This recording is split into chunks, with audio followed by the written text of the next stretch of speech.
নতুন একটি ক্লাসে আপনাদেরকে স্বাগতম। এই ক্লাসের মধ্যে আমরা শিখব কিভাবে আমরা অটোক্যাড রাস্টার টুলস এর সাহায্যে মৌজা নকশার ব্যাকগ্রাউন্ড পরিবর্তন করতে পারি। তো এর জন্য প্রথমে আমরা আমাদের যে সফটওয়্যারটি আছে এটিকে ওপেন করে নিতে হবে। দেখুন আমরা সফটওয়্যারটিকে প্রথমে ওপেন করে নিচ্ছি।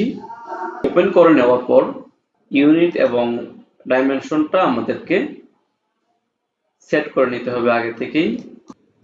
আর বেশি কিছু আমি আর করলাম না, এতটুকু পর্যন্ত রেখে দিলাম। ওকে, এখন আমরা আমাদের সফটওয়্যারের মধ্যে নকশাটিকে ইনসার্ট করতে হবে। ইনসার্টে ক্লিক করে এখানে দেখুন অ্যাটাচে ক্লিক করার পর আপনি যেই ফোল্ডারের মধ্যে নকশাটি রেখেছেন সেখান থেকে আপনি নকশাটিকে ওপেন করবেন।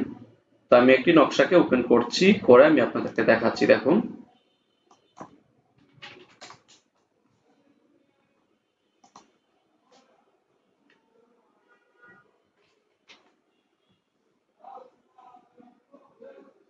নকশাটি কিন্তু এখানে ওপেন হয়ে গেল। ওপেন হওয়ার পরে আপনি একটি কাজ করবেন, যে এই কাজটি আপনার পরবর্তীতে আমরা যে কাজগুলো শিখবো সেখানে আমাদের অনেক কাজে আসবে।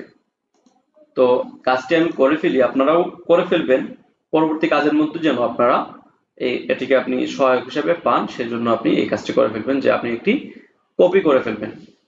তো আপনার প্রথমে একটি কপি করে আপনি সেমটাকেই কপি করে নিলাম। আমি কপি করে দেখুন যে এখানে পাশে রেখে দিলাম।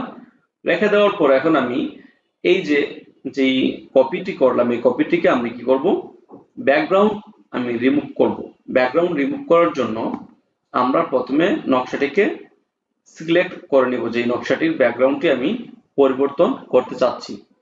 তো এটিতে আমি ক্লিক করলাম। করার পর তারপর দেখুন উপরে রাস্টার টুল নামক একটি অপশন এখানে আছে। তো আমাদের এই কাজটি করার জন্য আগে থেকেই আমাদের অটোক্যাড রাস্টার টুলস নামে একটি টুলস আছে, যেই টুলসটিকে আমাদের ইনস্টল করে রাখতে হবে। আর এই রাস্টার টুল এটি হলো আপনার ভার্সনের সাথে মিলিয়ে ইনস্টল করা লাগে। যেমন মনে করুন, যদি 2024 দিয়ে আপনি কাজ করতে চান, অটোক্যাড 2024 দিয়ে কাজ করতে চাইলে আপনি রাস্টার টুলস যেটি আছে এটিও আপনি 2024 দিয়েই কাজ করতে হবে।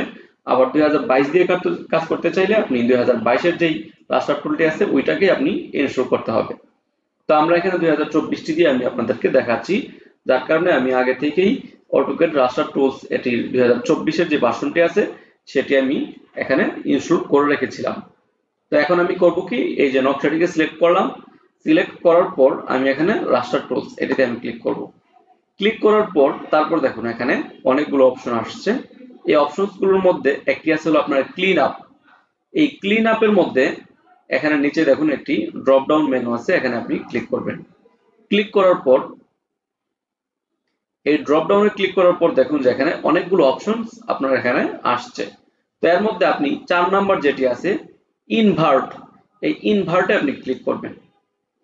ইনভার্টে ক্লিক করার পর দেখুন আমাদের এই যে রাস্টার টুলটি এটি আপনার অ্যাক্টিভ অবস্থায় ছিল না, এটি এখন আপনার অ্যাক্টিভ হচ্ছে। ওকেতে ক্লিক করার পর দেখুন আমাদের রাস্টার টুলটি অ্যাক্টিভ হয়েছে, প্লাস হলো আমাদের যে কাজটি করতে চেয়েছিলাম এটির প্রথম ধাপ সম্পন্ন হয়েছে। তারপরে আমাদের কাজ হলো যে নকশাটিকে আবার পুনরায় আমরা সিলেক্ট করব। সিলেক্ট করার পর রাস্টার টুলস এখানে আবার ক্লিক করব।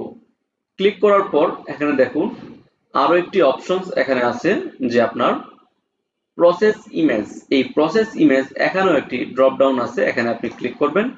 ক্লিক করার পর দেখুন এখানে 5 নম্বরে যে অপশনটি আছে চেঞ্জ কালার ডিপ, এটিতে আপনি ক্লিক করে দিবেন।